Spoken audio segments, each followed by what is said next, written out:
Elle est présentée comme un mécanisme ou un concept permettant le dialogue, le consensus, l'anticipation. Elle a été introduite il y a plus d'un demi-siècle par les Nations Unies. Dans un monde troublé par des tensions, des conflits, comment trouve-t-elle sa place? En réalité, a-t-elle encore sa place? Mesdames, Messieurs, bonsoir et bienvenue dans le débat politique sur un sujet d'actualité, qu'attendre de la diplomatie préventive. Vous connaissez le format, 4 invités que je vous présente. Bonsoir, Dr Nicaise Lille. Bonsoir, Madame Elvaux. Vous êtes sociologue. Oui, Madame. Et merci d'être sur ce plateau. Merci de m'avoir invité, Madame. Guillaume Bateau, il faut un journaliste pour ce type de débat. Bonsoir. C'est un honneur, un plaisir pour moi. Merci, Eliane. Je rappelle que vous êtes directeur des rédactions de Notre Voix. Merci beaucoup. Monsieur Nguessan Sylvain, bonsoir. Bonsoir. Vous êtes analyste politique, un habitué des plateaux. Merci d'être parmi nous. Merci.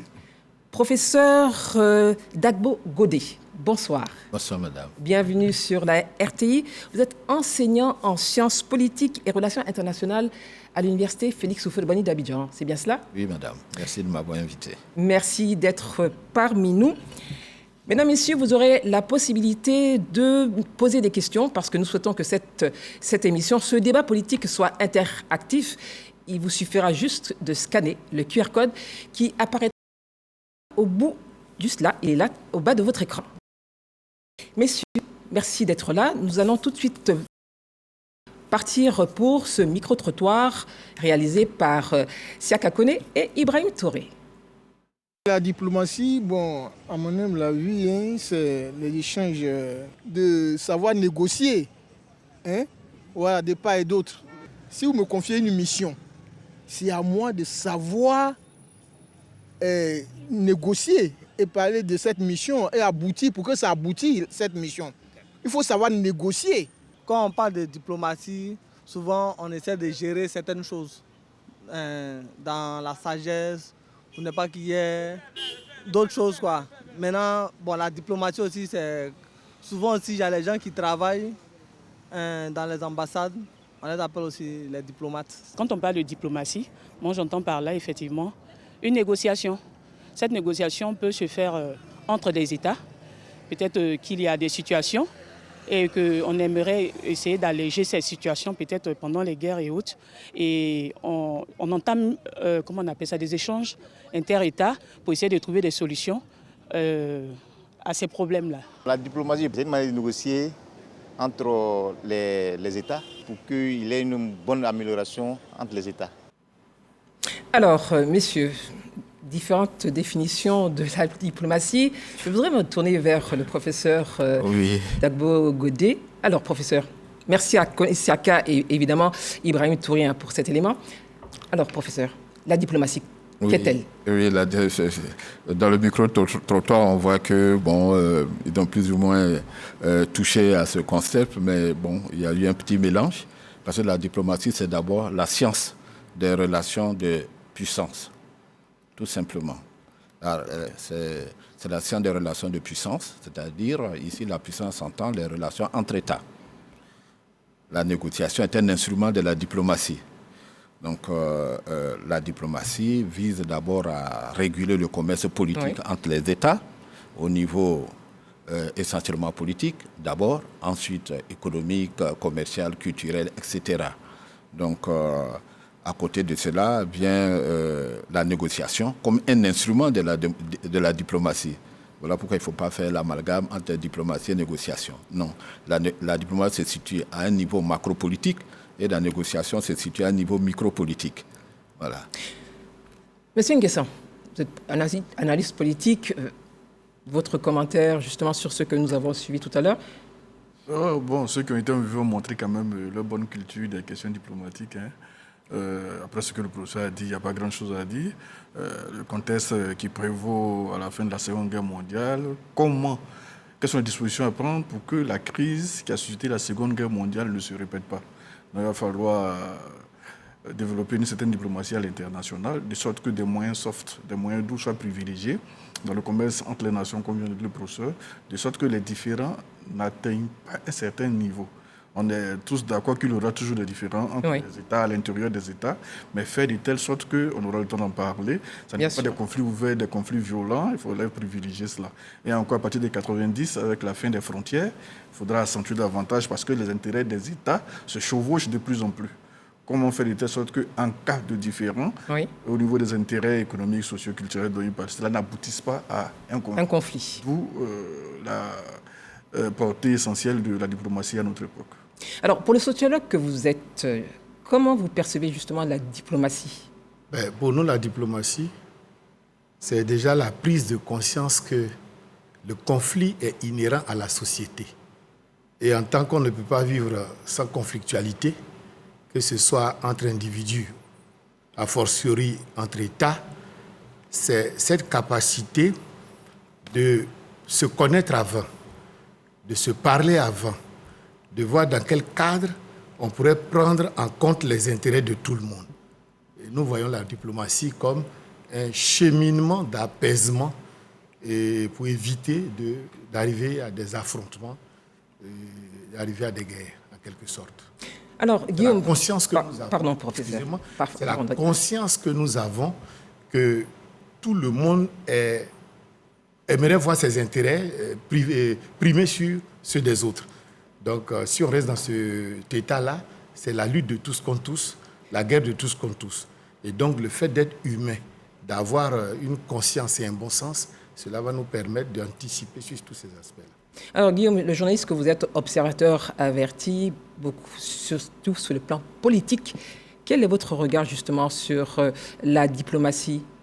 Oui, si on est d'accord avec le professeur que c'est d'abord un rapport de puissance, bon, Sylvain a ramené rapidement après la Deuxième Guerre mondiale, non, mais la diplomatie est inhérente aux États. Oh, les États existent depuis bien longtemps. Oui. Donc, je veux dire, ce n'est pas un phénomène nouveau.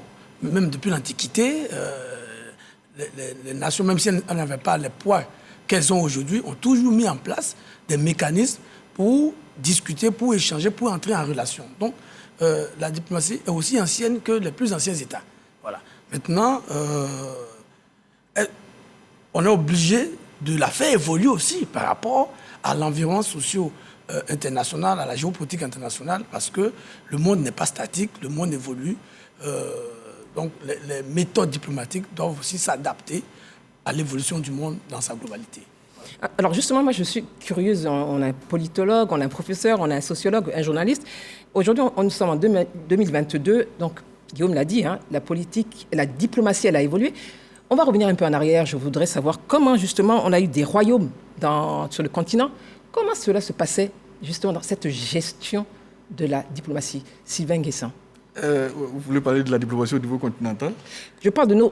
En Afrique, on a eu des royaumes, justement. Comment ça se passait par le passé? Pour ce qu'on a appris, il y avait toujours la stratification de la société. Je parle sous le contrôle du docteur, le sociologue. Il y avait Castelforgeron, la société spirituelle, etc., etc.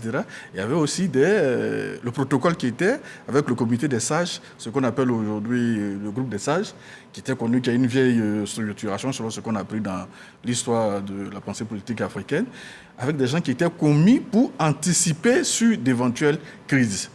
Donc, il y a eu quelques succès. Au Mali, certainement que le professeur pourra mieux nous rappeler. Il y a eu des succès au Mali, il y a eu des succès dans l'Empire du Ghana, il y a eu des succès dans le Mandingue. N'empêche que la volonté de puissance qui a toujours caractérisé les êtres humains a fait qu'il y a toujours eu aussi des échecs ou alors des limites dans ces bonnes procédures-là, de sorte que les conflits n'ont pas manqué aussi à l'histoire de l'Afrique. Ce n'est pas seulement un phénomène qui est lié à la colonisation. Bien sûr. Mais n'empêche que cette classe-là, appelons ça comme ça, existait avec des sages, la mission de bons offices, la capacité d'anticiper, par divers moyens, avec des dons, etc., de puits, troupeaux, femmes à épouser, etc., de sorte à taire certains conflits. Oui, le professeur pourra revenir dessus, mais n'empêche que ce ne sera pas toujours sur terre certains conflits, si on comprend bien l'histoire de l'Afrique de l'Ouest, comme on l'appelle aujourd'hui. Justement, le sociologue, justement, dans nos sociétés, il y a quelques siècles, oui, chez nous, comment on évoluait? En Afrique, ça a toujours été une évidence. Déjà, si vous regardez un des symboles, c'est l'arbre à palabres.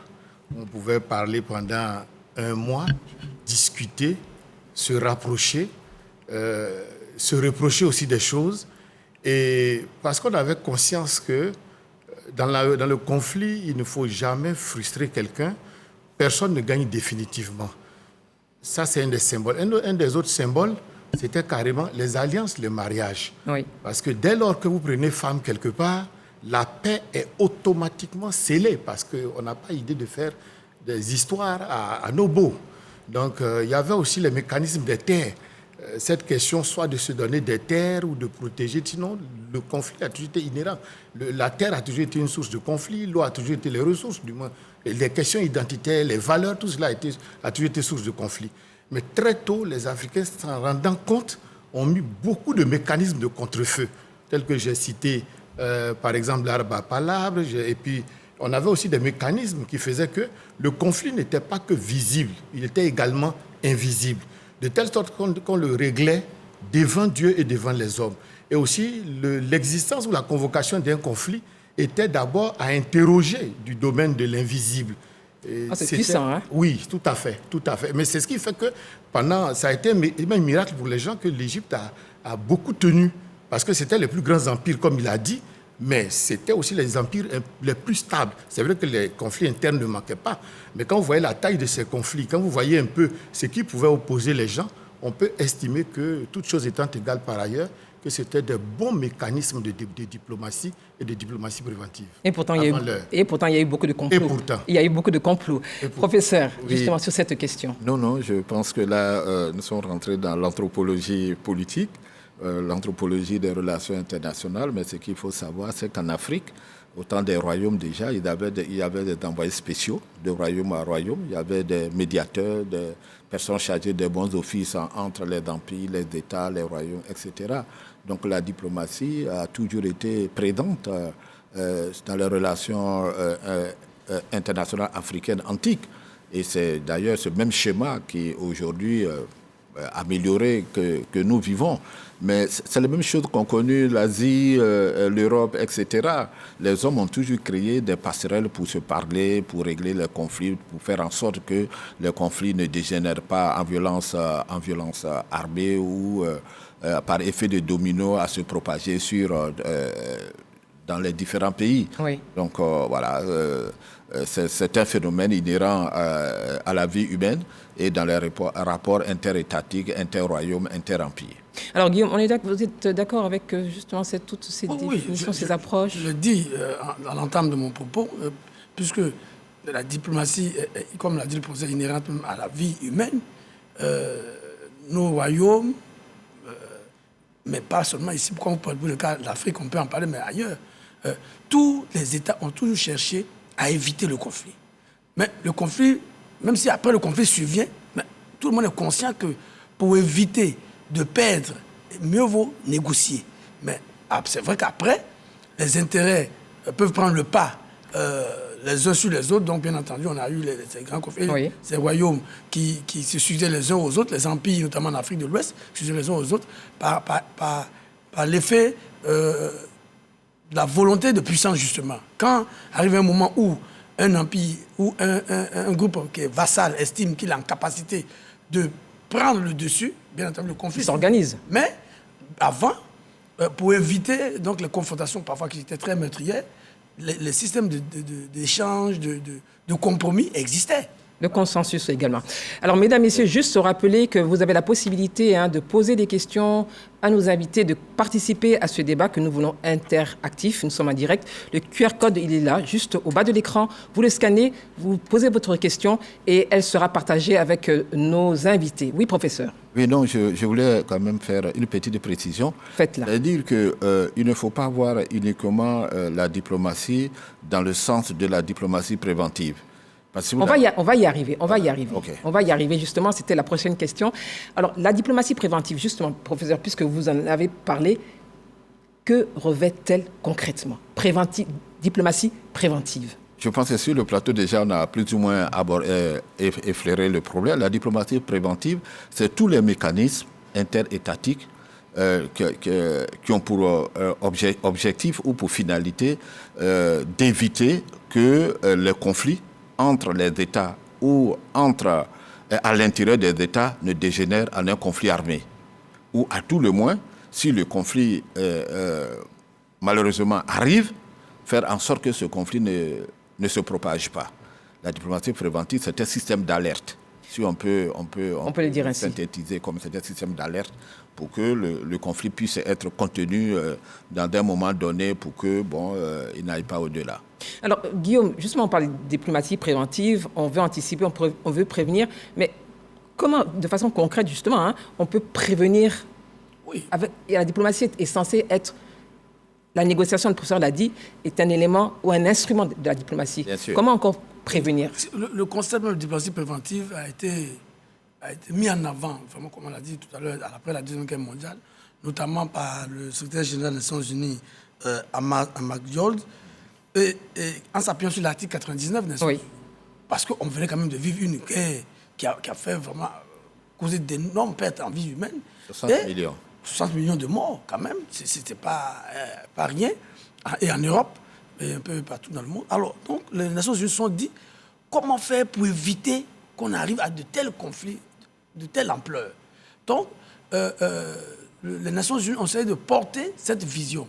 Aujourd'hui, j'allais dire plus récemment, le secrétaire général Ban Ki-moon a fait un rapport en 2015 sur la question pour essayer de mettre en avant cette façon de voir, pour éviter justement que les conflits ne dégénèrent.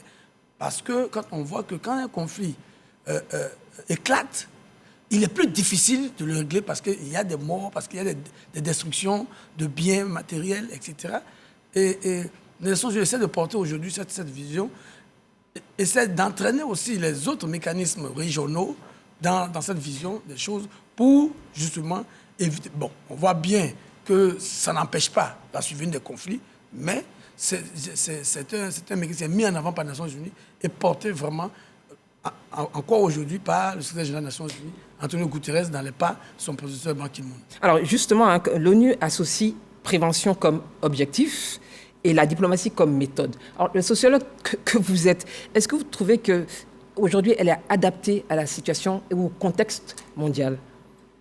Pour nous, là où il y a l'homme, il y aura toujours le conflit, et par rapport à cela, la diplomatie préventive va fonctionner comme un réflexe intelligent des conflits. À savoir qu'est-ce qui est à l'origine chaque fois de la conflictualité. Donc quand on a regardé les sources, quand on regarde les probabilités de survenue d'un conflit par rapport à des situations réelles, on anticipe. Oui. C'est que quand il y aura des tensions sur les terres, sur les territoires, sur les identités et autres, il y a de fortes chances que les conflits surviennent. Donc c'est là qu'on peut prévenir. On regarde la source et on regarde comment est-ce que cette source se comporte entre États ou entre individus. Maintenant, quant à la méthode, tout à l'heure, j'avais omis deux grands éléments importants dans nos royaumes. C'était la sacralité de la vie par rapport à cette tendance aujourd'hui à la banalité ou à la banalisation de la vie. Vous trouvez qu'aujourd'hui, on ne respecte... Est-ce que c'est au niveau des valeurs? À quel niveau, selon vous, il y a eu justement ce changement? Oui, parce qu'aujourd'hui, voyez-vous, on a parlé de la paix et au nom de la paix, on tue. Alors que c'est la vie qui est au-dessus de tout. Qu'est-ce que cela veut dire au nom de la paix? Cela veut dire qu'aujourd'hui, il y a des auto-justifications pratiquement de la conflictualité. La démocratie, la liberté, alors que la sacralité de la vie fait que, sous l'arbre à palabre, on va tout faire sauf ôter la vie. C'est vrai qu'il y a des cas extrêmes où les gens en arrivent là, mais je veux dire que le fait de mettre la vie au-dessus de tout fait que tous les conflits pourraient faire l'objet de négociations diplomatiques. C'est ce que nous on appelle le passage à l'acte. La guerre, parce que tout est potentiellement conflictualité et conflit. Oui. Mais tant qu'on se met en tête que... Parce que plutôt que de concept de méthode, peut-être qu'on parlerait d'état d'esprit. Parce que si l'état d'esprit, c'est que la moindre vie qu'on note à quelqu'un est quelque chose de totalement injustifié, je pense que ça nous donnerait des cœurs beaucoup plus apaisés et moins conflictuels. Alors, quel est votre avis là-dessus, Sylvain Guessant? Ce dont parlait donc Dr Lille, sur la question justement de la diplomatie préventive. Je disais tout à l'heure que pour l'ONU, c'est un objectif. Donc la prévention et la diplomatie est une méthode. Alors, est-ce qu'aujourd'hui, c'est vraiment un alliage qui réponde aux attentes ou qui corresponde au contexte mondial? Bon, pour l'Afrique, c'est la méthode la mieux adaptée. Avec les conflits, même si le nombre est en baisse, que nous avons à l'intérieur des États et à nos différentes frontières, on ne peut faire autre chose que d'anticiper sur la survenue de certains conflits, chose qui est un peu rare sur les autres continents. C'est vrai qu'on parlait de la crise en Ukraine, mais c'est un conflit sur chaque 10 ans, alors que chez nous, bon, si on devrait lister le nombre de conflits qu'il y a à l'intérieur des États, on n'en finirait pas. Vous voulez dire que c'est devenu banal ? Pas banal, c'est la méthode adaptée. On ne peut que procéder de la sorte, essayer d'anticiper. Encore faudra-t-il avoir la capacité et surtout la lucidité de savoir que cette question représente une menace pour la sécurité humaine. Il faut avoir la lucidité. Sinon, on peut banaliser. On peut savoir que le mal est là, que ça peut dégénérer d'un moment à l'autre, et puis faire l'autruche, faire comme si on ne voit pas la question, ne pas anticiper, attendre la survenue de ce conflit avant d'essayer d'éteindre le feu. Voilà. Sinon, pour le moment, pour les États africains, il n'y a pas autre façon qu'avec les frontières qu'on a du mal à respecter, la porosité des frontières, la question de gouvernance, d'alternance, on ne peut qu'anticiper de cette façon. Alors, professeur, est-ce que vous êtes d'accord avec Sylvain Guessant quand il parle? On a l'impression que ce n'est pas de la banalisation, il l'a dit, ce n'est pas de la banalisation, mais c'est comme du fatalisme. Non, il faut éviter d'avoir une approche angélique de la diplomatie, parce que les relations entre États et les relations à l'intérieur des États sont des relations de compétition. Et là où il y a et d'intérêt. Et d'intérêt, bien sûr. Et là où il y a la compétition, il y a les intérêts, il y a toujours des conflits. Mais ici, la diplomatie préventive, ici, justement, comme l'a dit le préambule de la Charte des Nations Unies, c'est de préserver les générations futures du fléau de la guerre. On tire les leçons de la Seconde Guerre. Est-ce un vœu pieux aujourd'hui? Non. On ne peut pas dire que c'est un vœu pieux. C'est une question. L'ONU a fait beaucoup quand même. Absolument. Vous savez, souvent on parle des trains qui n'arrivent pas à l'heure. C'est ce qu'on retient dans notre métier. Voilà, c'est dans notre métier. Voilà, quand un train n'arrive pas à l'heure, ça fait un scandale. Oui. On ne parle jamais des trains qui arrivent à l'heure. On ne parle jamais des réussites de l'ONU. Ah, il y en a. Quand l'ONU fait des difficultés, l'ONU échoue quelque part automatiquement. L'ONU, oui, bon, c'est manipulé. Parce que peut-être qu'on attend énormément des Nations Unies. Oui, parce qu'on attend énormément de l'homme. C'est la nature humaine.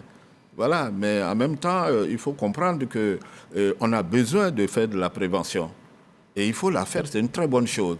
Mais en même temps, il ne faut pas perdre de vue que les relations interétatiques se déroulent toujours à l'ombre de la guerre, pour parler comme Raymond Aron. Donc la guerre est là. Et voilà pourquoi on passe souvent de la diplomatie préventive à la diplomatie coercitive. C'est-à-dire que s'il y a le conflit, on va utiliser la pression, tous les mécanismes coercitifs pour amener les gens à la négociation. Donc voilà, on est dans cette ambivalence des rapports, même à l'intérieur des États, quand il y a un conflit, automatiquement, il y a des mécanismes qui sont enclenchés. Tout à fait. Voilà, pour qu'on amène les différents protagonistes à la table de négociation. Alors, est-ce que quand on regarde la diplomatie préventive, il est dit que pour qu'elle soit effective et réussie, il faudrait qu'il y ait un consentement, un accord de toutes les parties. Mais comment, face à un danger, attendre que les parties en conflit s'accordent ou donnent leur consentement? Est-ce qu'il ne faudrait pas qu'il y ait une diplomatie agissante? Guillaume Bateau. Oui. Bon, l'accord de toutes les parties, c'est le vœu. C'est ce qui est souhaitable. Mais il est clair qu'on se trouve parfois devant des situations où les parties ont du mal à s'accorder. Mais c'est pour ça justement que la diplomatie préventive, telle que voulue par les Nations Unies, se veut des actes en amont. Parce que quand le conflit survient, il est clair que pour mettre les parties d'accord, cela devient plus difficile. Et on perd du temps. Oui, parce que je l'ai dit tout à l'heure, quand le conflit survient, il y a des dégâts humains, matériels, financiers, et il y a beaucoup plus de ressentiment.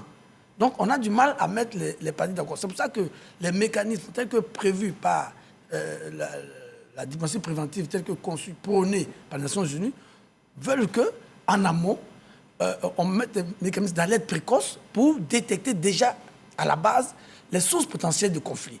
Et à partir de ce moment, se donner le temps et les moyens de les traiter à travers le dialogue interculturel, à travers les acteurs locaux, à travers le dialogue interreligieux, parce qu'il y a des facteurs qui sont plus confligés les uns que d'autres.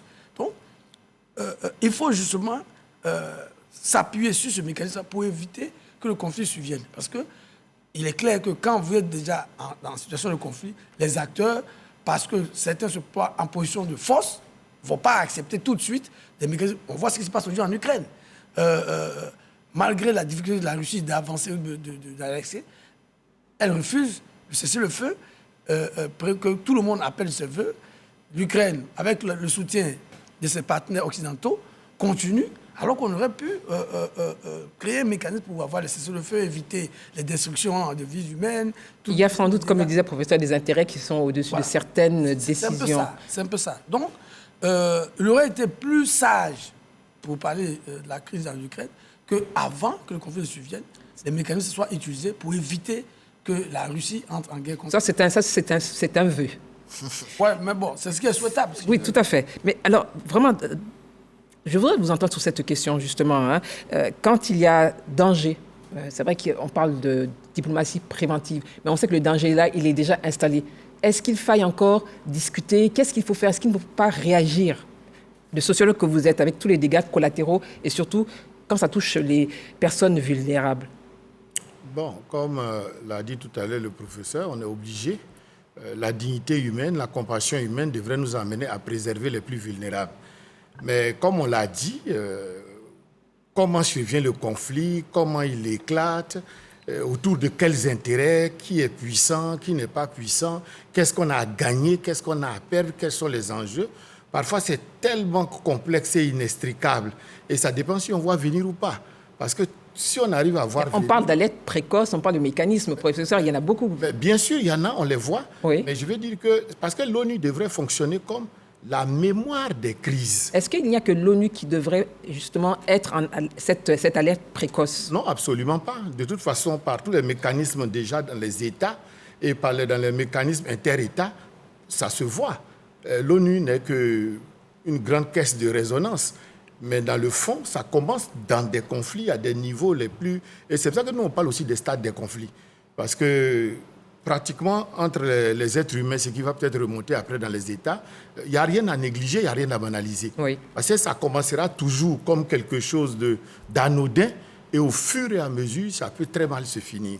De telle sorte que il y aura cette idée de solidarité agissante, comme vous l'avez dit, qui va faire peser la pression sur nous tous de vouloir, que ce soit au niveau de l'ONU ou des États ou des conglomérats, d'essayer de protéger, d'essayer de... Mais comme vous l'avez dit, quand ça est là, ça est là. Parce que chacun trouvera un élément pour justifier en quelque sorte son entrée en conflit. Parce que c'est ça aussi.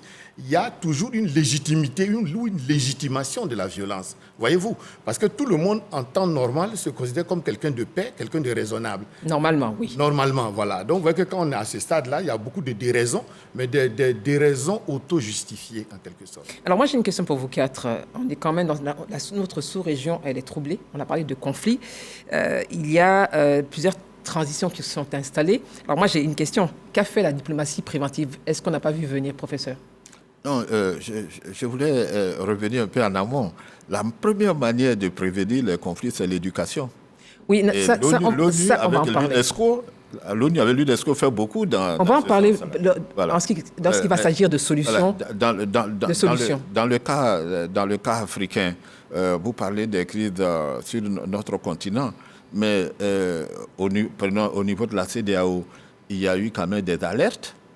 On l'a vu, il y a eu des alertes sur les changements constitutionnels à la veille des élections. On a vu la CEDEAO intervenir en Guinée, intervenir au Sénégal, même en Côte d'Ivoire, ici, etc. Mais les organisations internationales régionales se heurtent à l'article 1, paragraphe 2 de la Charte de l'ONU, l'égalité souveraine des États, l'article 2, paragraphe 7, la non-ingérence dans les affaires intérieures des États. Donc, il y a aussi ces limites. Mais en réalité, la prévention ne viendra que de l'état d'esprit des hommes politiques eux-mêmes. Sylvain Guessan, qu'est-ce que vous en pensez? La diplomatie préventive, elle viendra de l'état d'esprit, de nos changements de comportement? Bon, il y a des enjeux dans la sous-région, il y a des enjeux géopolitiques qui nous échappent quand même, oui, pour le moment, avec la confrontation entre certaines puissances dont nos États savaient être le théâtre d'opération. Donc, il y a des choses qui vont évoluer au fur et à mesure. On verra comment la diplomatie pourra s'ajouter à cela. Mais bon, toujours est-il que c'est l'homme d'État qui accepte ou qui refuse la décision de la communauté internationale, que ce soit le Conseil de l'Entente, que ce soit la CEDEAO, que ce soit l'Union africaine. Il y a toujours eu des rapports de ce genre-là. La diplomatie a toujours fonctionné dans nos États. Et ces organisations-là ont toujours produit des résultats. Elles ont toujours rencontré les protagonistes, les différents acteurs pour essayer d'anticiper certains conflits. Mais tout dépend de la capacité des acteurs politiques de chaque nation à accepter ou à refuser les décisions prises par la communauté internationale. Donc, Guillaume, il faut continuer. Tout à fait. C'est-à-dire que, moi je dis toujours, c'est trop facile d'accuser l'ONU, la CEDEAO, l'Union africaine, tous ces mécanismes, quand même, qui sont des mécanismes de bon sens, qui essaient chacun à son niveau. Qui est responsable? Je dis, ce sont les acteurs locaux. Parce que quand vous refusez les règles démocratiques élémentaires dans votre propre pays, quand vous n'êtes même pas préparé à accepter, par exemple, le verdict des urnes, quand vous décidez, alors que personne ne vous oblige à modifier vos constitutions pour soit vous maintenir ou soit positionner quelqu'un au pouvoir, et que vous ne respectez pas vos propres lois, n'attendez pas que l'ONU vienne faire des miracles. Voilà. Sur le continent, quand les militaires, par exemple, font des coups d'État au Burkina Faso, au Mali et en Guinée, mais qu'est-ce que vous voulez que... Est-ce que vous voyez des militaires américains faire des coups d'État? Non. Les militaires américains, on ne verra jamais un militaire américain faire un coup d'État. Est-ce qu'on parle d'un état d'esprit? Oui, mais c'est tout ça l'état d'esprit. Qu'ils soient des civils ou les militaires. Moi, parfois, ici, dans nos débats, ici, dans la sous-région, on dit oui, il y a eu des manifestations. Mais est-ce qu'il y a un pays où il y a plus de manifestations, par exemple, qu'en France? Est-ce que vous verrez, vous imaginez un seul jour un général français venir à la télévision pour dire bon, je viens de renverser le président Macron, c'est moi qui suis le président? Moi, je m'intéresse d'entendre des sociologues sur cette question, justement. Sur cette question, nous, les Africains, avant que je dise... Il faut que, allez-y, Guillaume. En ce qui concerne notre sous-région, il faut que nous, les Africains, notamment les Ouest-Africains, nous entérinions définitivement dans l'état d'esprit que le pouvoir se prend par les urnes. Et que même si la gestion du pouvoir peut donner des insatisfactions, il faut créer des mécanismes j'allais dire civilisés pour la défaution du pouvoir. Et non inviter des caporaux, des lieutenants dans les rédactions, et puis bon, après de juste c'est moi, bateau. On dirait que vous êtes traumatisé. Hein. Mettez-vous à ma disposition. Je vais écouter docteur Ly. Vraiment, ça me peine. Oui, c'est clair.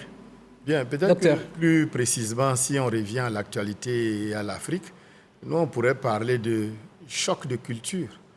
C'est peut-être notre relation au pouvoir, notre relation à l'exercice du pouvoir et notre projection de puissance dans le pouvoir. Et parce que ce qu'il appelle démocratie, liberté, droits de l'homme, ce sont des cheminements, des réalités que nous on connaissait déjà dans nos empires. Mais peut-être que territoire, drapeau, constitution, il y a certains éléments qui sont empruntés. En sociologie, nous on parle d'emprunt. Ce n'est pas le process normal d'évolution, entre guillemets, des traditions africaines qui aurait donné le type de pouvoir qu'on connaît, puisque c'est dans des conférences qu'on a dit. Ce n'est pas adapté? Comment? Ce ne serait pas adapté? Non, c'est un process. Si vous regardez en Grèce, si vous regardez à Rome, si vous regardez partout, c'est un long processus. Hein? C'est un très long processus. Vous voyez qu'on est arrivé jusqu'à la Deuxième Guerre mondiale et jusqu'aujourd'hui, les soubresauts ne sont pas finis puisqu'on est en Ukraine. Donc, c'est toujours un long processus. Mais il y a des processus qu'on peut qualifier d'endogènes et des processus qu'on peut qualifier d'exogènes. Parce que nos États, c'est 60 ans, c'est dessiné, c'est configuré. Quelqu'un l'a dit tout à l'heure, c'est basé sur des gens qui sont partis sans vraiment partir. Donc, c'est tout un cheminement extrêmement complexe. C'est un enchevêtrement socio-politico, juridico, historico, colonial, etc., etc.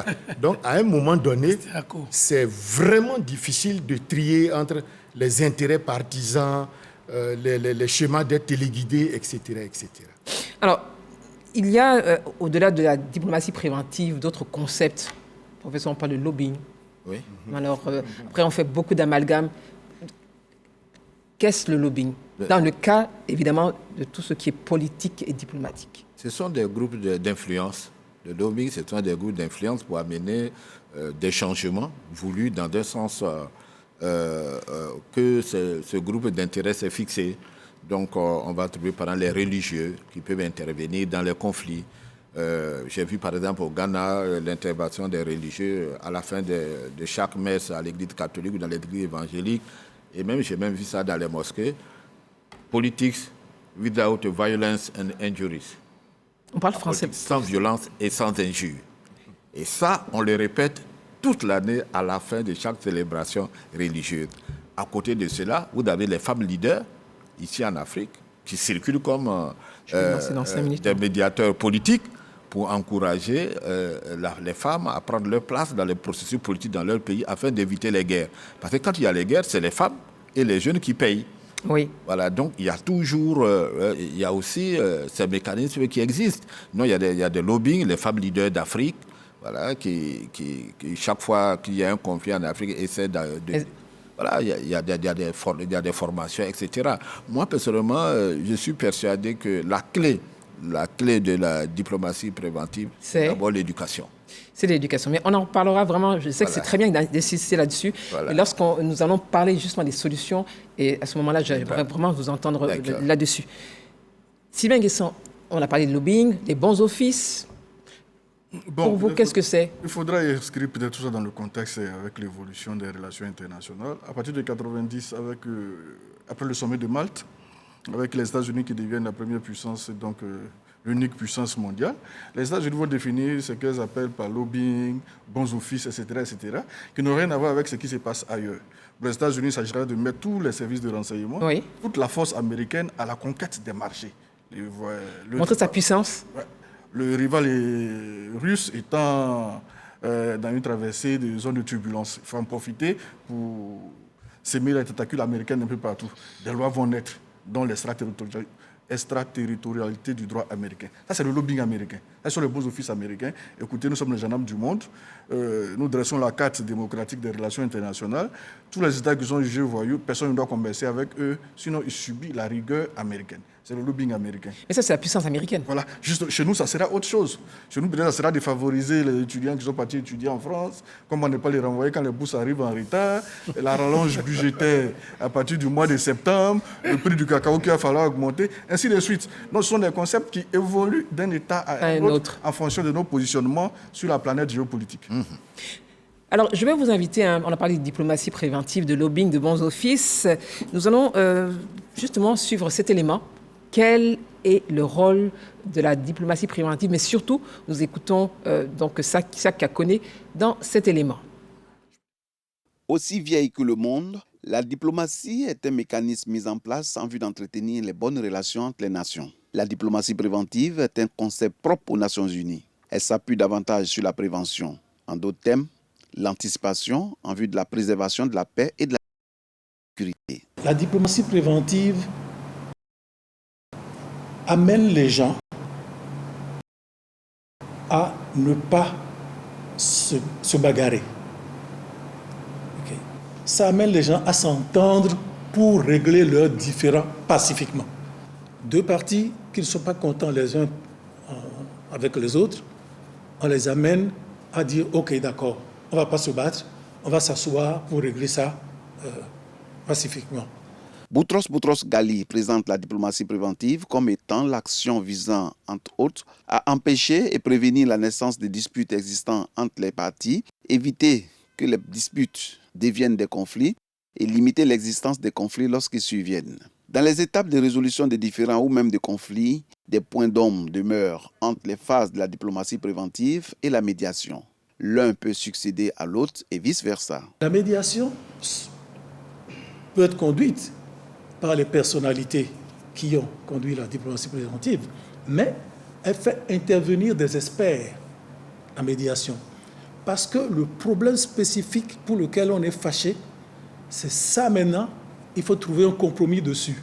Et c'est les experts qui vont aider maintenant les parties à dénouer les nœuds pour trouver le compromis. Ça, c'est la médiation.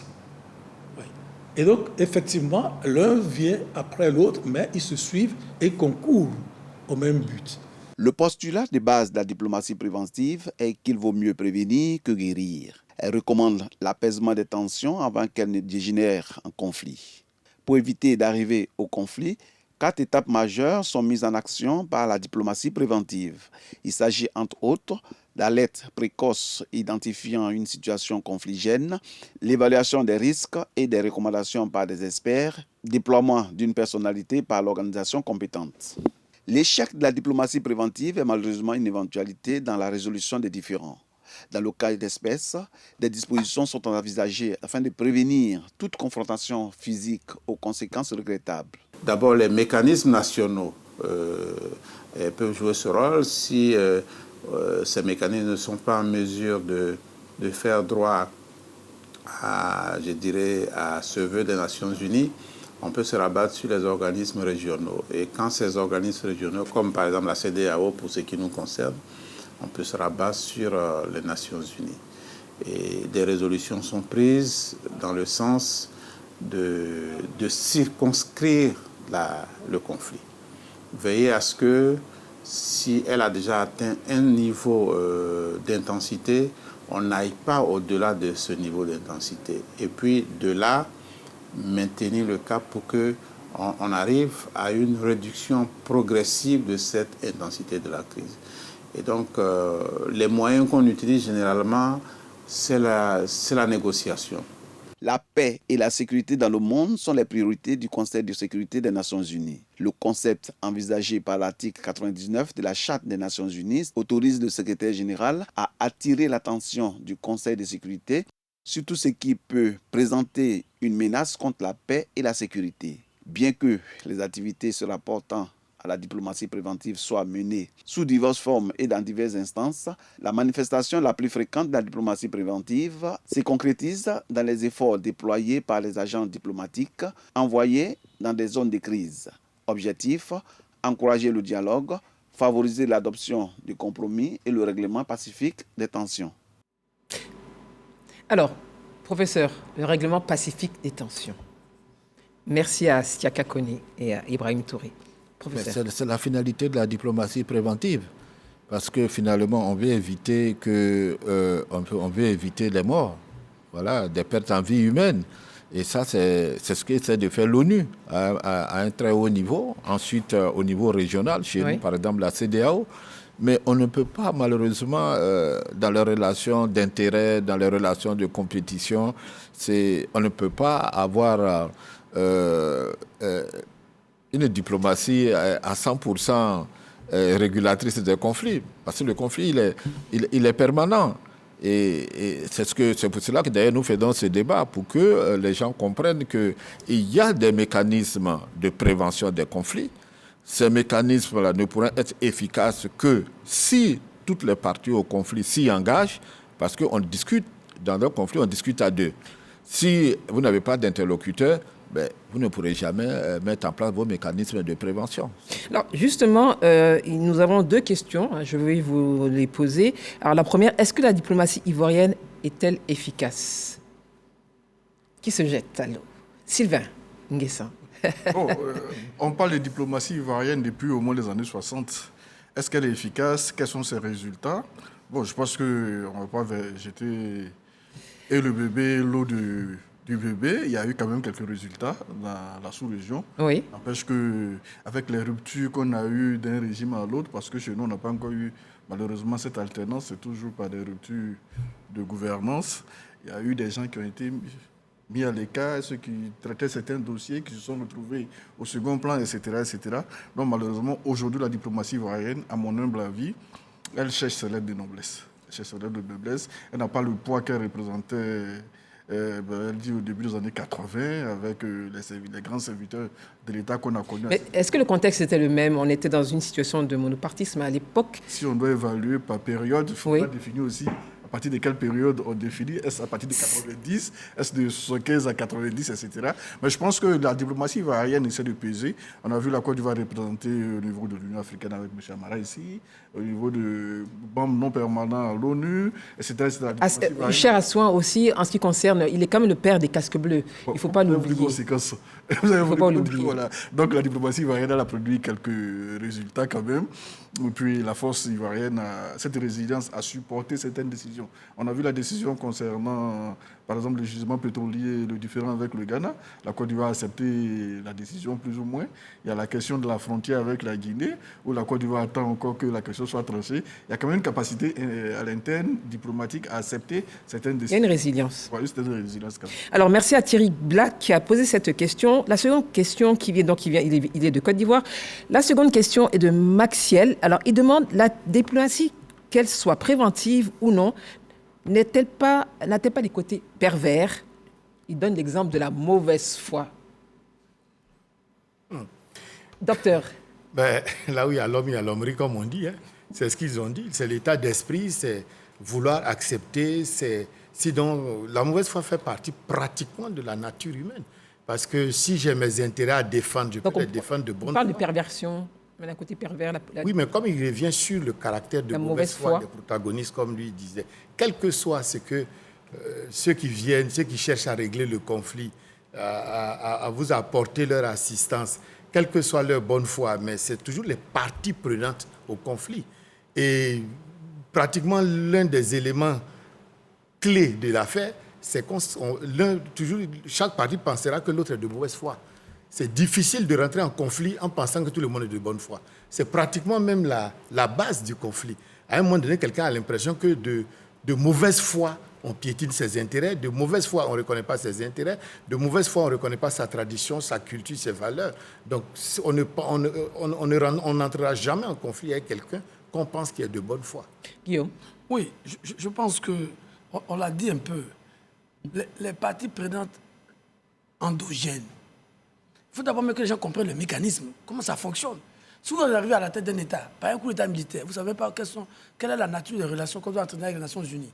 Quel est le rôle que jouent les organisations sous-régionales. Il y a des civils aussi qui arrivent à la tête de nos États. Les civils qui arrivent au pouvoir sans rien comprendre, au fondement du monde. Ils se croient au village. Non, mais non. Guillaume, je ne peux pas vous laisser dire ça. Je ne peux pas vous laisser dire ça. On est obligé. Je ne peux pas vous laisser dire ça. On a dit. Je ne peux pas vous laisser dire ça. Les civils n'arrivent pas. Il dit il y a. Dans nos États africains, il y a des civils qui arrivent sur la base de quiproquos.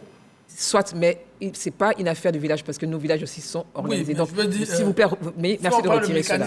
Il faut le comprendre.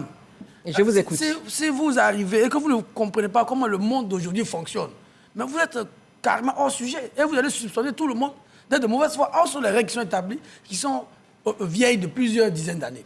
Donc, je crois qu'on l'a dit, le professeur même a commencé à... Bon, vous l'avez toujours presque arrêté en disant que c'est la question de l'éducation, c'est la question de la formation des élites. Ceux qui aspirent à diriger les États, est-ce qu'ils ont la capacité, ils ont les prérequis nécessaires? Voilà le problème. On ne s'improvise pas homme d'État. Vous comprenez? Donc, si vous êtes un bleu à la matière, mais bien entendu, vos décisions vont vous conduire à vous retrouver avec le monde entier sur votre tête. Professeur, alors... Oui, je pense qu'il ne faut pas avoir une vision pessimiste je vous écoute, professeur. Des hommes politiques. Il y a des questions qui arrivent. Voilà. Ce qu'on peut dire, c'est lorsqu'il y a la mauvaise foi qu'échoue la diplomatie préventive et on rentre dans le conflit. Oui. Voilà, parce que dans le jeu d'intérêt, la bonne foi n'existe pas. Voilà, ce ne sont que des intérêts. Oui, ce n'est qu'une question d'équilibre des rapports de force. Et très souvent, on essaie de trouver le juste milieu pour ne pas arriver au conflit. Mais si la bonne foi se retrouve en amont et en aval, on a le conflit. Et quand il y a le conflit, on n'est plus dans la diplomatie préventive, on passe à un autre type de diplomatie. Et là, maintenant, l'ONU, généralement, enclenche ce qu'on appelle la diplomatie coercitive. C'est-à-dire, on fera pression sur l'État soupçonné d'être de mauvaise foi pour les ramener à la table des négociations. Quand cela aussi, parfois, fonctionne. Oui, fonctionne. Les sanctions aussi. Il y a les sanctions, il y a la manipulation, voilà. il y a beaucoup de choses. On est sur un terrain mouvant. Vous comprenez, ce n'est pas toujours évident. Alors, on va prendre cette question pour vous permettre justement de répondre. Je pense que même l'élément pervers dont parle le téléspectateur, il a raison, parce que ça rejoint ce qu'il dit. Parce que même ceux qui viennent arbitrer, viennent aussi pas forcément toujours avec les meilleures intentions du monde. Ça peut être la suspicion. Pas forcément. Pas forcément. Alors, face justement, Paresse Obuo, qui est de Côte d'Ivoire, il nous dit ceci. Face aux jeux d'intérêt et aux alliances géostratégiques et géopolitiques, la diplomatie préventive peut-elle répondre plus à ces enjeux, notamment d'évitement de la guerre, qu'à la défense des intérêts propres? Donc, évidemment, il fait référence à la guerre en Ukraine. Vous en avez déjà parlé. Rapidement. Mais oui, je veux dire que malgré, j'allais dire, la puissance des intérêts, oui, la force des intérêts, puisque tout se fait, que ce soit au niveau des États, que ce soit au niveau des individus ou des groupes, il y a toujours un intérêt à défendre. Mais c'est pour ça, justement, qu'on met en place des mécanismes pour réguler les différents intérêts qui peuvent entrer en conflit. Mais justement, en voulant un peu caricaturer, vous m'avez repris en disant non. Ah, mais c'est normal que je vous reprenne. Cette caricature. C'est là la question aussi de la compétence. Elle n'est pas adaptée. La question des non, on ne peut pas dire ça. Elle n'est pas adaptée. Parce que Guillaume, quand vous professeur, prenez... s'il vous plaît, quand vous prenez, vous caricaturez, vous parlez du village, c'est même un préjugé. Juste pour rigoler. Non, Guillaume, on est sur un plateau, on ne rigole pas, c'est une question sérieuse. Non, on ne peut pas parler de compétences. Ce n'est pas une question de compétences. Parce que quand on prend la guerre en Ukraine, ce n'est pas une question de compétences. Vous prenez toutes les universités occidentales, master en gestion des conflits, master en diplomatie, master en négociation internationale, master en leadership. Qu'est-ce qu'ils n'enseignent pas pour réguler les conflits? Mais il y a la guerre. Vous allez dire que les Russes et les Américains ne sont pas compétents, donc ils se font la guerre? Non, c'est un jeu d'intérêt. Donc on ne peut pas dire... Non, parce que vous dites qu'en Afrique, il y a des classes politiques qui arrivent au pouvoir et qui ne comprennent pas les enjeux du monde moderne. Ce n'est pas vrai. C'est pas vrai. Les Européens qui comprennent les enjeux du monde moderne sont en guerre en Ukraine. C'est ça la réalité. C'est pour dire que la guerre est un phénomène, comme l'a expliqué le sociologue tout à l'heure, c'est un phénomène inhérent à la nature de l'homme. Parce qu'on est dans un jeu d'intérêt dans les relations internationales. Alors, justement. Et dans ce jeu d'intérêt, chacun défend ses intérêts, soit par la force, soit par la négociation. Justement. À la guerre. Mais pourquoi pas? La guerre, c'est la continuation de la politique par d'autres moyens. Professeur, s'il vous plaît. Alors, justement, on va revenir au continent. Vous en parliez tout à l'heure, Guillaume, sociologue, et Monsieur Nguessan, analyste politique. On a quand même des mécanismes sur notre territoire. Nous avons des organisations, nous avons la CEDEAO, nous avons le fleuve Mano, nous avons l'Union africaine, voilà, et il y a la SADC un peu plus loin. Alors, ces mécanismes qui sont aujourd'hui scrutés, comment vous jugez justement leur fonctionnement, Sylvain? À mon avis, il y a eu des progrès. C'est vrai que, comme toute œuvre humaine, elles ont leurs insuffisances, et ce n'est pas le propre de l'Afrique. La CEDEAO a produit des résultats, malgré tous les reproches que nous tous nous pouvons faire à la CEDEAO quand même. Elle a produit des résultats on a vu le cas en Gambie avec Yaya Jammeh. Oui. On a vu le cas de la Côte d'Ivoire, le premier cessez-le-feu, c'était le fait de la CEDEAO. 2002. En 2002, octobre 2002, on a vu la médiation togolaise. Dans la dernière crise avec le Mali, on a vu encore la médiation togolaise, sénégalaise à l'œuvre. Je pense que la CEDEAO a quand même réussi Elle avait saisi également l'ONU dans le cas de conflit entre le Cameroun et le Nigeria sur la péninsule de Bakassi, qui a produit quand même un résultat qui a été accepté par la CEDEAO. Je pense que quand même les résultats, sans oublier même les États où il y a des coups d'État aujourd'hui, la CEDEAO arrive malgré tout à faire fléchir au fur et à mesure. On a vu la Guinée qui vient de produire son calendrier de transition. On a vu la Guinée qui a accepté finalement le procès du 29 septembre, c'est ça, à leur stade. Donc je pense que le 28 septembre, ok. Alors qu'ailleurs, je parlerai de la mer de Chine méridionale. La décision qui a été prise, la Chine l'a rejetée. En 2016, la Cour d'arbitrage de la Haye a dit qu'il fallait se procher. La Chine a refusé la décision de la Cour d'arbitrage de la Haye. Il y a la presqu'île de Kuril entre la Chine et le Japon, ça date de combien de siècles? Il y a le détroit de Malacca, ça date de combien de siècles? Osmos, ça date de combien de siècles? Panama, ça date de combien de siècles? C'est pas seulement, il y a des conflits en Occident et en Asie que je crois à la fin du monde on va pouvoir venir trouver. Quelles que soient les résolutions des experts, la ligne de la Palestine. Israël-Palestine, ça ne bouge pas. La plus vieille présence de l'ONU, ce n'est pas en Afrique. La plus vieille mission de l'ONU, ce n'est pas en Afrique. Non. Voilà, c'est cette partie du monde là qu'elle est logée. Donc il y a des décisions comme ça, il y a des parties où les parties en conflit estiment que c'est ce qu'elles appellent un impératif stratégique. On ne peut pas perdre le détroit de Malacca. La Chine dit non, le Japon dit non, on trouve une mesure. C'est la région également entre le Soudan et le Soudan du Sud, la région d'Abéi. Personne ne veut payer un statut particulier et puis tout le monde observe en espérant que les générations à venir vont accepter peut-être une décision. Alors justement, donc on va rester comme sur le continent parce que c'est vrai que le continent est très souvent indexé comme étant le théâtre de toutes les opérations, de toutes les agitations et tous les coups d'État. Alors est-ce que, docteur, justement par rapport à ce qui se dit concernant justement nos mécanismes et concernant nos organismes, nous sommes en 2022. Est-ce qu'on peut entrevoir une Afrique beaucoup plus forte, avec moins de conflits, avec davantage de dialogue entre les populations? Bon, de plus en plus, dans la conscience que nous aurons que on finira, c'est pour ça que je vais reparler d'état d'esprit, parce que quel que soit ce qui se passe, on finit toujours par dialoguer. Et nous sommes toujours surpris qu'on ne commence pas par là.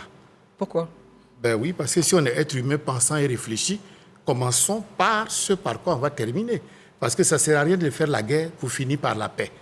Voyez-vous ce que je veux dire? Oui. Ça veut dire que, érigeons cela, comme il a dit dans l'éducation, que ça ne peut que... Parce qu'il n'y a jamais eu de génocide complet. Hein. Ça veut dire que cette volonté d'anéantir l'autre à 100% et de profiter seul de tous les avantages, ça n'a jamais existé. Donc si nous sommes intelligents, la preuve de notre intelligence, c'est de commencer à dialoguer, de renoncer à des minima pour nous tous. Parce que cette terre-là, on peut vivre tous là-dessus et se la partager. Et je pense que c'est le fond de l'intelligence. Mais cette obsession par la puissance, par l'intérêt, est-ce que ce n'est pas humain? Ça s'appelle... Non, mais c'est plus des réflexes que la réflexion. C'est pour ça que quand on a le contrat de Rousseau, quand on parle de horde, ben à l'état de horde, l'homme est, pour revenir à... Et d'ailleurs, Hobbes disait l'homme est comme un loup pour l'homme, ce qui veut dire que l'homme n'est pas un loup. Tout à fait. Voilà, de telle sorte que cette nature intelligente de l'homme fait qu'il saura qu'on ne peut pas éliminer l'autre de manière totale. De telle sorte que commencer à dialoguer, commencer à réfléchir, commencer à intégrer les intérêts de tout le monde est quelque chose de parfaitement sage, quelqu'un le disait tout à l'heure. Alors, justement, donc, il y a encore des questions qui arrivent. Merci à tous les téléspectateurs. Question, quel est le positionnement réel de la diplomatie ivoirienne dans le monde, en particulier sur le continent? Professeur, très rapidement, est-ce que vous avez... On l'a dit tout à l'heure, c'est vrai que Sylvain Guesson disait qu'il y avait une évolution, il y avait quand même des succès. Professeur? Oh, je pense que si je veux me référer un peu au dernier livre de l'ancien ministre de l'intégration, le ministre délégué à l'intégration africaine, Alcide Diédié, la diplomatie ivoirienne... dans le monde, en particulier en Afrique. Oui, la diplomatie ivoirienne en Afrique est présente. Oui, on l'a vu au Conseil de sécurité. Voilà, on l'a vu aussi dans certaines crises. Oui. Pendant le temps où le président Ouattara était président de la CEDEAO, il est intervenu dans pas mal de crises, oui. et dans la sous-région. Donc, oui, c'est vrai, nous avons une diplomatie... Élargissante? Non, je dirais plutôt une diplomatie policée, voilà, à l'image de la Côte d'Ivoire. Mais c'est une petite diplomatie. Mais elle est présente, ceci dit. Voilà. Guillaume Bateau, question pour vous. La différence... C'est vrai qu'on l'a dit tout à l'heure, mais comme Sylvie Watteau nous demande la différence entre la diplomatie et la négociation. Oui, mais je crois que le professeur a répondu à la question dès oui, mais la question, on leur répond. La négociation est l'instrument de la diplomatie. Merci. Donc, le professeur l'a dit. Moi, je voulais un peu parler de... Bon, on appelle la diplomatie ivoirienne, mais on ne peut avoir que la diplomatie que de la taille de notre pays et de ses enjeux, ses ambitions. Il ne faut pas demander à la Côte d'Ivoire d'envoyer une mission en Ukraine. Bon, ce serait, j'allais dire, quasi suicidaire, pour être plus sérieux. Nous essayons, je crois que le slogan de la diplomatie ivoirienne, c'est « Amis de tout le monde, ennemi des personnes ». Voilà. On ne peut pas faire plus que ça. Aujourd'hui, notre diplomatie concourt à essayer d'avoir des relations apaisées avec l'ensemble des pays, d'abord commencer par nos pays voisins. C'est pour ça qu'on est un peu surpris de ce conflit qui nous oppose au Mali. Voilà. Donc, la Côte d'Ivoire, c'est toujours voulu un pays d'ouverture, un pays dialogue, de dialogue, d'hospitalité. Et d'hospitalité. Donc, c'est cela, la Côte d'Ivoire. Mais, forcément, votre diplomatie, j'allais dire, est un peu en corrélation avec votre portefeuille. Si les États-Unis peuvent se projeter, aller se battre jusqu'en Afghanistan, c'est parce qu'ils en ont, entre guillemets, les moyens. Vous ne pouvez pas vouloir voir plus gros que bon. À chacun ses moyens. Il y a une dernière question. Quel est le poids de la diplomatie ivoirienne dans le processus de réconciliation? Bon, c'est Koulibaly de Côte d'Ivoire qui nous pose cette question de la diplomatie. Alors là, on va revenir en interne. Est-ce que c'est de la diplomatie dans ce cas de figure ou ce sont des bons offices ou bien c'est du dialogue? Comment on peut qualifier justement dans le cadre de la réconciliation qui est en cours? En fait, elle se fortifie, elle se consolide. Est-ce qu'on parle de diplomatie ivoirienne? Plutôt de dialogue. C'est le dialogue. Oui, entre Ivoiriens. Bon, ça, c'est un autre... C'est une politique publique. Oui. La réconciliation, il ne faut pas que ce soit un simple slogan. Voilà. Quand on est en interne, tout ce qui concourt au règlement des conflits, à la réconciliation nationale, etc., tout cela relève plus des politiques publiques. Oui. Voilà, c'est-à-dire que les gouvernants, à un moment donné de leur histoire, estiment qu'il faut renouveler les règles du jeu, il faut renouveler, créer de nouvelles institutions à même de participer à la prévention des conflits. C'est un peu cela. Dans beaucoup de pays, par exemple, on a une fois dans le mois, une fois par trimestre, l'état de la nation, où le président de la République vient à l'Assemblée nationale, ou à la télévision fait un grand message à la nation pour présenter l'état de la nation. Et ça permet à chacun d'avoir une idée de ce qui est fait dans le pays. Mais dans un pays comme la Côte d'Ivoire, c'est vrai, il y a longtemps que tout le monde parle de réconciliation nationale, etc. Bon, peut-être que... La réconciliation nationale, c'est un processus. C'est ce que j'ai dit. C'est un processus, mais c'est plutôt une politique publique. Oui. C'est-à-dire que si les gouvernants estiment qu'à un moment de notre histoire, le dialogue national est utile, ben on fera le dialogue. Absolument. Voilà. Alors, j'ai encore une question. M. Kouadio de Côte d'Ivoire qui nous dit, c'est vrai qu'on n'a pas parlé de médiateur, mais il nous dit ceci. Dans la diplomatie préventive, le médiateur n'affiche-t-il pas par moment un parti pris? Première question. Et la seconde, la diplomatie préventive mal menée n'active-t-elle pas parfois les conflits? Guillaume, je crois que le professeur a dit à l'entente je vais vous entendre. qu'il ne faut pas aussi faire preuve de trop d'angélisme. Parce que les médiateurs, ils sont des citoyens de pays qui parfois aussi ont des intérêts à défendre. Alors vous pensez que quelqu'un est médiateur, il est envoyé pour des intérêts particuliers? Je veux dire, on a parlé des mécanismes, quand vous envoyez, par exemple, on a vu dans notre crise interne, quand l'ONU vient, chacun vient avec son propre passé, avec sa propre compréhension des sujets, même s'il y a les institutions aussi, parfois subissent les influences d'autres États. Donc, il ne faut pas que les Africains aussi jouent toujours les tribus assiégées. Voilà.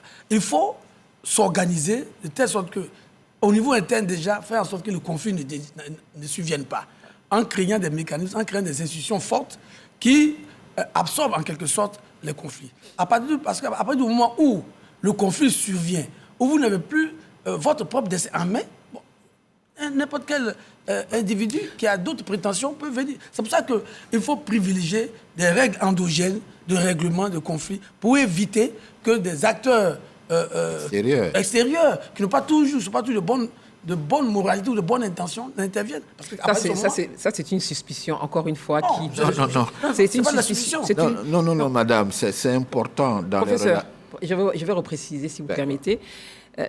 C'est vrai que ce que vous dites, peut-être certains ne sont peut-être pas habités, mais je pense qu'on ne peut pas généraliser ou avoir une suspicion sur quelqu'un qui viendrait comme médiation pour régler un conflit. Oui, non, on le dit, enfin, on ne peut pas généraliser, je suis d'accord avec vous. Mais vous savez, les intérêts géopolitiques, géoéconomiques et géostratégiques, souvent, peuvent conduire à des dérapages dans la médiation. Ça c'est vu à travers le monde. Hein. Oui, ça peut conduire à des dérapages. Mais en même temps, il faut être clair que le règlement des conflits dépend d'abord des acteurs eux-mêmes. Tout à fait. À l'intérieur de nos États, ça dépend de nos institutions, de notre leadership, de notre société civile, etc. C'est un problème global. Hein. C'est un problème Justement, global. Justement, je vous prends au mot. Hein. La gestion ou nos conflits, c'est en interne qu'on devrait pouvoir les régler. Donc, nous allons passer justement aux solutions. Comment faire en sorte que cette diplomatie préventive, elle réussisse dans nos États? Sylvain Nguessan, vous vouliez prendre la parole. Bon, ça dépend de la capacité aussi à négocier des acteurs en présence. Le médiateur vient avec un ensemble de schémas. Voici le schéma du compromis politique. C'est le meilleur schéma que je voudrais proposer. Maintenant, ça dépend des dynamiques nationales. Celui qui domine la compétition politique à ce moment-là peut récuser ce qui semble être le compromis politique. Et alors, ça sera au camp qui perd un point dans ce cas-là d'avoir des médiateurs qui peuvent peser davantage dans la négociation. Sinon, il vient avec 5 schémas. Voici le meilleur schéma, le compromis politique. Voici le moins de mal. Voici le schéma euphorique. Puis voici les zones grises. Voilà. Si vous n'avez pas de médiateur, vous n'avez pas les moyens de peser dans le débat, la décision la plus mauvaise peut s'appliquer à votre camp. Voilà, donc ça sera à notre... pour revenir à la question que vous venez de poser, nous avons déjà assez d'institutions qui travaillent sur ces questions-là. Les thèmes peuvent varier, médiation, diplomatie préventive. On a la grande médiature qui est à côté. Oui. On a le Bureau national de prospective et de veille stratégique qui est là. Le bureau doit avoir les moyens d'anticiper sur les conflits qui pourraient advenir en Côte d'Ivoire, liés aux fonciers, éleveurs, agriculteurs, pêcheurs, agriculteurs, les pressions sur le foncier, etc., etc. Lister les probables menaces à la sécurité humaine sur le territoire national. Sur le média. Avoir une cartographie. La cartographie des potentiels conflits en Côte d'Ivoire, qui peut menacer sérieusement la sécurité humaine en Côte d'Ivoire. Et le grand médiateur a les moyens, c'est à lui d'anticiper, surtout que nous avons une administration qui est assez présente. 109 départements, 474 sous-préfectures, je crois, ça donne des gens qui peuvent couvrir le territoire national aussi rapidement que cela l'ASAP. À son possible. Donc, on parle en français. Aussi, bref que cela l'exige, c'est ça, donc voilà. Donc on donne les moyens, ils s'anticipent et ça nous permet de gagner du temps. Je parlais tantôt de la question à la frontière de la Guinée. Il faudra en parler, il ne faut pas attendre qu'un jour on voit des militaires arriver de la Guinée. Mais vous pensez que on n'a peut-être pas évoqué, il y a la diplomatie préventive, mais il y a aussi cette diplomatie qui est souterraine. Tout ne se voit pas. Oui, mais c'est pour rebondir sur ce que vous dites. Voilà, mais il faut que le Bureau national ait les moyens, avec d'autres, les think tanks, les enseignants de l'université, faire des recherches. On peut même guider des recherches, des mémoires sur ces questions-là. Allez dans telle région, quels sont les potentiels conflits. Un mémoire est produit là-dessus. Le professeur Koureji voit ce qui est bon. On peut reverser tout ça au Bureau national ou bien au grand médiateur, de sorte qu'ils puissent anticiper sur ces questions-là. Alors, docteur Lille, justement, donc la Côte d'Ivoire, on en parle dans un an. Nous avons rendez-vous avec des élections, un scrutin local. Il y a des acquis en ce qui concerne la stabilité, le développement économique. Comment faire justement en sorte que ces acquis soient préservés? Là, on a parlé de diplomatie préventive. Donc, le professeur a parlé justement en interne de dialogue, puisque ce n'est peut-être pas la diplomatie préventive, mais c'est un accompagnement à l'endroit des populations. Vous êtes sociologue. Qu'est-ce qu'il faut faire pour consolider ces acquis? Bien. Peut-être de revenir un mot sur la médiation. Oui. Parce que la médiation, déjà, c'est l'échec que les parties prenantes n'arrivent pas à s'entendre. Donc, on essaie de voir si une tierce partie, qui est d'abord neutre, qui est ensuite impartial, qui n'a aucun parti pris dans le conflit et qui n'y va que si cette partie est acceptée par ceux qui sont en conflit. De telle sorte qu'il y a l'idéal du médiateur afin que la médiation puisse aboutir. Et en Afrique, on a toujours eu recours à un médiateur, un chef de village, un imam. Pour nous, c'est naturel, un grand frère, de telle sorte qu'on avait ces mécanismes-là. Et c'est évident, comme ils l'ont dit, que quand ça se passe entre États et que quelqu'un d'autre doit intervenir, ça devient un peu difficile. Et si vous voyez, aujourd'hui, en matière de conflictualité, on va vers ce qu'on appelle le dialogue direct. C'est-à-dire que quand les médiateurs arrivent, voilà, ils ne viennent pas avec des solutions à imposer comme avant. Ils essaient de faire en sorte que les gens aient cette capacité de renouer le dialogue, de telle sorte que chacun sache l'enjeu en un mot et l'enjeu en deux mots, ce qu'on a à perdre ou à gagner. De telle sorte que, bon, ça c'était pour juste revenir d'un mot là-dessus, mais pour parler spécifiquement de la Côte d'Ivoire, par rapport aux élections qui arrivent, ça dépendra, comme ils l'ont dit, encore de nous. Est-ce que nous considérons que les élections municipales et régionales qui arrivent, c'est un combat à la loyale où le peuple vient trancher et choisir le meilleur projet de société qui lui est proposé, ou bien est-ce que nous allons continuer à faire, entre deux élections, faire semblant de nous réconcilier, et dès lors que les dés seront jetés, on va retomber dans nos suspicions. Et parce que, comme Max Weber le disait, il n'y a jamais de pronostic social pour l'être humain en matière de comportement. C'est-à-dire qu'on peut faire quelque chose 10 fois, 15 fois, et la 16e fois revenir et retomber dans notre travers. Guillaume Bateau, justement, sur comment on préserve ces acquis. Et il y a une question pour vous, justement, avant que vous ne répondiez, s'il vous plaît. Quand les protagonistes refusent un médiateur, que fait la diplomatie dans ce cas? Cette question est de Kochi Zakari, de Mauritanie. Merci de nous suivre depuis la Mauritanie. Oui, d'accord. Je ne sais pas si je réponds à la question. Répondez à la question, s'il vous plaît. Oui, s'il vous plaît. Oui, je pense que c'est ce qu'on a dit. D'abord, il faut que les acteurs eux-mêmes sachent ce qu'ils veulent. Parce que le médiateur qui vient toujours, s'il est un médiateur extérieur, à la limite, il n'a rien à perdre. Si votre pays va à volo, et qu'il voit que sa sécurité n'est pas garantie, il prend son avion et il retourne. Donc, c'est la capacité des acteurs à privilégier parfois même leurs propres intérêts. Notre responsabilité. Maintenant, s'ils refusent, oui, l'idéal, c'est de changer de médiateur, de trouver un médiateur accepté par tous. Ça, c'est l'idéal. Mais parfois, dans les mécanismes internationaux, c'est difficile. À partir du moment où la désignation de ces médiateurs procède de plusieurs étapes, quand on désigne un médiateur et qu'il arrive, on le récuse, c'est parfois compliqué. Mais l'idéal, c'est de faire en sorte que les protagonistes eux-mêmes se disent que ceux qui viennent, ils ne viennent que pour nous aider. Ils viennent que pour nous aider à sortir de nos propres tributaires. Comment on préserve les acquis? Alors, pour revenir à la Côte d'Ivoire, moi je pense que ce qui est important, c'est d'abord de définir les règles en amont. Par la loi, qu'elle soit constitutionnelle ou les lois ordinaires, de définir les règles en amont, de s'accorder sur ces règles. Et en aval, de s'en tenir à ces règles. Parce que le problème que nous avons en Côte d'Ivoire, on définit les règles et au cours du match, certains veulent changer les règles au cours du match, ou même changer l'arbitre. Ça devient compliqué, le match devient injouable. Donc, définir les règles, choisir le mode de ce que nous voulons, la démocratie, donc l'expression du suffrage populaire pour désigner nos dirigeants. Si on est d'accord sur ça, on se donne les moyens non violents d'atteindre... Et on n'en fait pas une question de vie ou de mort. Parce que, forcément, dans une compétition électorale, il y a forcément un vainqueur et un perdant. Oui. Et dire que j'ai perdu aujourd'hui, je tire les leçons, comme Mandela le disait, j'apprends toujours et j'essaie d'améliorer avec pour objectif de construire notre pays. Mais si on pense que moi, si je n'ai pas gagné aujourd'hui, c'est que c'est fini, on doit tout casser, bon, on ne peut pas s'en sortir. Alors, construire une nation, c'est s'appuyer sur des hommes et des femmes. Alors, est-ce que vous parlez de l'éducation nationale tantôt? Alors, est-ce que ces notions de droits de l'homme, de respect de la démocratie, savoir perdre, etc., est-ce que ce n'est pas à l'école, justement, qu'il faille enseigner cela, mais de façon très précise?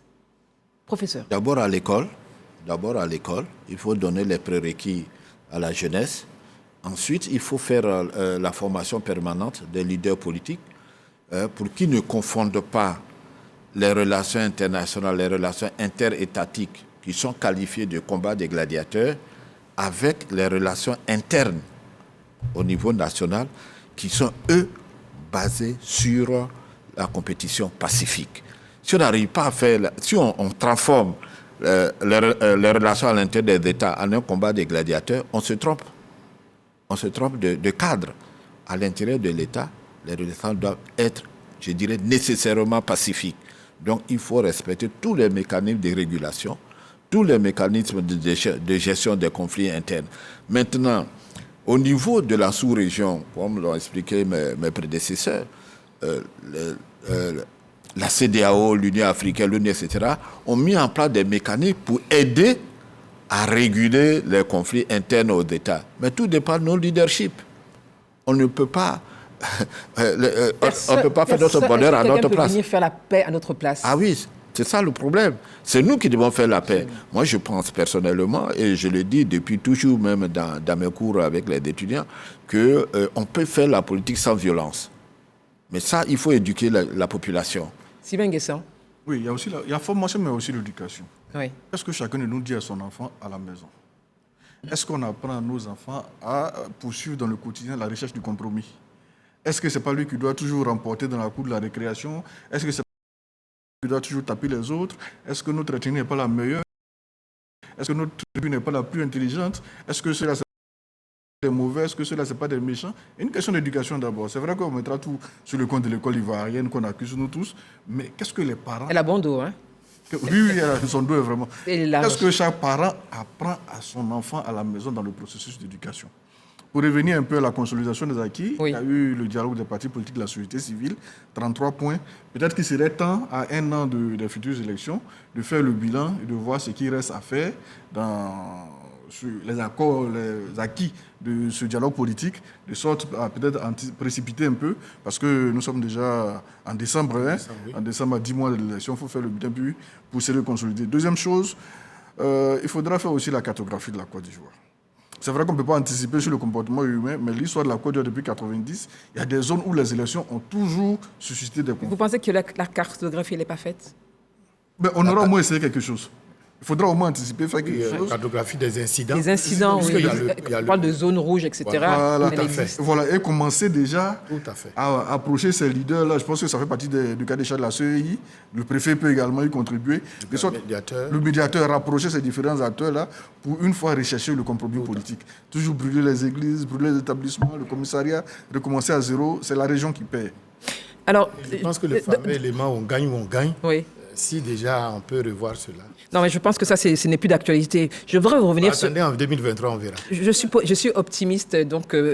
comme moi également. Comme vraiment docteur, je voudrais vraiment insister là-dessus, hein, parce qu'on a parlé de diplomatie préventive, la médiation, et je voudrais vraiment, encore une fois, que nos téléspectateurs comprennent cette réponse quand il y a donc des protagonistes. Donc, ils sont des personnes en conflit. Elle refuse vraiment le médiateur. Que fait la diplomatie? Je voudrais vraiment vous entendre chacun, vraiment. Professeur, oui, mais quand on refuse un médiateur, on fait quoi? On change de médiateur. Docteur Kochi Zakari, le professeur dit qu'on change de médiateur. Sylvain, oui, on change de médiateur. Si les deux parties recusent, même les diplomates qui sont nommés dans nos pays, si le pays ne veut pas l'accueillir, on le change. On change de médiateur? Oui, puisqu'il vient pour aider. Et si c'est ceux qui doivent aider, aucun n'en veut. Oui, mais il faut d'abord savoir pourquoi on ne fait pas du médiateur. Je pense que c'est le... C'est parce que quand on le change, on perd du temps. Oui, mais... on ne peut pas l'imposer aussi aux autres. Oui, mais si moi je ne veux pas du médiateur, c'est pas parce qu'il a 1m75, bon, il y a un problème. Mais si il peut peut-être avoir de bonnes raisons. Il faut argumenter pourquoi on refuse le médiateur. Qu'est-ce qu'on pèse comme reproche? Voilà. Parce que vous ne pouvez pas venir parce que le médiateur s'appelle Dabo Godet. Bon, comme il a des lunettes rondes, je ne veux pas de lui. Mais c'est pas comme ça se passe. Il faut avoir des éléments tangibles, je veux dire défendables. Mais tout à l'heure, on a parlé de mauvaise foi. Si on le fait juste par mauvaise foi pour faire perdurer les négociations ou espérer voir un médiateur qui nous soit proche, bon, ça ne peut pas marcher. Et on sait que dans ce genre de situation, je l'ai dit aussi, bon, vous n'avez pas voulu, professeur, et vous avez dit que non. Il y a des gens aussi qui ne comprennent rien, malheureusement. Guillaume, c'est un débat, les avis doivent être divergents. J'ai une question, Guillaume. J'ai une question, s'il vous plaît. Mais très rapidement, dans le cas où la diplomatie n'arrive pas à résoudre un problème, quel instrument faut-il utiliser? Vraiment, très rapidement. On va toujours rester dans la diplomatie, parce qu'on ne peut pas... Même si le professeur estimait que la guerre peut être le prolongement de la politique, mais la guerre ne peut pas être une solution. La guerre et les pertes en vie humaine, comme l'a dit le docteur, mon voisin de droite. Donc, si la diplomatie elle échoue, il faut toujours continuer la diplomatie. Merci, M. Touré. Non. Si la diplomatie... C'est une question. Si elle échoue, qu'est-ce qu'on fait? C'est la guerre. Et puis on revient à la négociation. Non, parce qu'il y a la diplomatie préventive et la diplomatie coercitive. Non, mais si la diplomatie préventive échoue, nécessairement les gens iront au conflit. Et là, on va prendre la diplomatie coercitive pour prendre les mesures de pression pour les ramener à la table de négociation. C'est un instrument. Oui, c'est un instrument. Voilà. Donc, on ne peut pas... On fera en sorte qu'elle n'échoue pas. Mais si elle échoue, généralement, les gens vont au conflit. Et s'ils vont au clash, on met en place d'autres mécanismes diplomatiques pour les ramener à la négociation, soit par des sanctions, soit... Ils sont parfois... Oui, mais souvent aussi qui permettent d'atteindre... Parfois, effectivement. On y arrive. De plus en plus, dans le couloir de l'ONU, il y a ce qu'on appelle la non-décision. Il y a une décision. La diplomatie échoue, aucune décision n'a été prise, mais la question reste latente en attendant que la tension baisse. C'est la région d'Abbaye, hein. Aucune décision n'a encore été prise jusque-là. On parlait de la Chine tout à l'heure, courriel, tout ça. Mais la diplomatie souterraine, elle se poursuit. La non-décision. On donne un statut particulier à cette question-là. On laisse la question pendante. Mais on laisse le temps passer. Peut-être que ce sont les acteurs qui sont au pouvoir qui font que la question ne peut pas évoluer. Peut-être que c'est l'opposition qui fait que la question ne peut pas évoluer. Peut-être que c'est le chef régional qui fait que la question ne peut pas évoluer. On accorde un temps. On attend sa mort. Ou les intérêts géostratégiques. Les intérêts géostratégiques, on laisse passer. C'est l'histoire du monde. Abbaye, ça fait combien de siècles? 2001. 21 ans. 21 ans. La question est là. Alors, professeur, dans ce cas de figure, qu'est-ce qu'on fait? La diplomatie, elle échoue. Quel est l'instrument? Le professeur dit il faut des méthodes. Logiquement, la diplomatie doit nous empêcher d'arriver à la guerre. Normalement. Donc, on devrait estimer que si elle échoue, les gens arrivent à la confrontation. Mais, comme vous l'avez dit, l'intérêt de l'homme, c'est de tout faire pour ne pas arriver à la guerre, ou bien dès qu'il y a la guerre, commencer à penser à tous les mécanismes pour revenir rapidement vers le système. Parce qu'on ne peut pas accepter que... C'est pour ça que je dis parfois on fait la guerre pour avoir la paix. Et c'est ce qu'il appelait la coercitive. Parce qu'à un moment donné, si on estime que c'est trop troublé, il y a trop de risques, quel est le moindre risque? Alors, messieurs, je vais vous demander vraiment le mot de fin, votre message concernant justement tous ces enjeux, la diplomatie préventive. Qu'est-ce que ce soir on retient? En un mot, professeur. En un mot, il faut retenir qu'au niveau de l'Union africaine, oui, il y a un mécanisme qui est mis en place qu'on appelle l'agenda 2063, faire taire les armes sur le continent africain. Il est important que cet agenda soit présenté aux populations africaines pour que ces populations se l'approprient de telle sorte que nous puissions prévenir les conflits à l'intérieur de nos propres États. Merci, professeur. Sylvain Guessant. Oui, que chacun dans l'éducation de son enfant à l'école, qu'on enseigne maintenant la démocratie comme étant la recherche permanente du compromis politique. Voilà, ce n'est pas forcément recherche permanente du compromis. Merci. Guillaume Bateau. Il faut que les acteurs eux-mêmes aient conscience de leurs responsabilités et que ne croient pas que le bon Dieu va tout faire à leur place.